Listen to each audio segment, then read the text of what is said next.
SP sir ఏం చెప్తారంటే వాళ్ళ ప్రజల యొక్క సమస్యలు ఏమున్నాయి తెలుసుకొని మనం ఏ విధంగా వాళ్ళకి సహాయం కనపడము.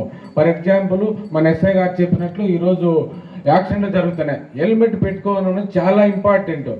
మనం ఇచ్చే ఈ అవగాహన సదస్సు వల్ల హెల్మెట్ పెట్టుకొని ఇద్దరు ముగ్గురు ప్రాణాలు కాపాడుకుంటే అది మనం ఎంతో మేలు చేసినట్టుంటాయని ఎస్పీ గారు మాకు ఎల్లప్పుడూ చెప్తుంటాడు. అలాగే ఆటోల్లో పోతే కూడా ఓవర్లోడ్, దాని కెపాసిటీ 6 మంది ఉంటే 14 మంది పోతారు. అట్లా పోతండి. వాళ్ళకి లైసెన్స్ ఉండదు, ఇన్సూరెన్స్ ఉండదు. కింద పడినా కూడా గవర్నమెంట్ నుంచి ₹1 డబ్బులు కూడా రాదు. అలాగే మన ప్రాపర్టీ అఫెన్సెస్ అంటే నేరాలు జరుగుతున్నాయి. ఇప్పుడు పల్లెల్లో ఆమె అంగడి పెట్టుకుంటుంది. అంగడి పెట్టుకుంటే ఎవరు వస్తారు, వాటర్ బాటిల్ అడుగుతారు, ఆమె లోపల పోయేటప్పుడే గొలుసు లాక్కొని పోతున్నారు. ఇప్పుడు బంగారం రేట్ ఎక్కువ ఉంది కాబట్టి అలాగే జాగ్రత్తగా ఉండండి. సైబర్ క్రైమ్ జరుగుతున్నాయి. ఇప్పుడు ఫర్ ఎగ్జాంపుల్ ఇప్పుడు తల్లికి వందనమని డబ్బులు పడుతుంది 14,000. ఎవరో ఫోన్ చేస్తారు ఇది కనుక్కొని, అమ్మ మీకు డబ్బులు పడిందా, పడకపోతే లింక్ ఓపెన్ చేయండి మేము చేస్తామని. వాళ్ళంతా చేసేటోళ్ళంతా ఫేకే.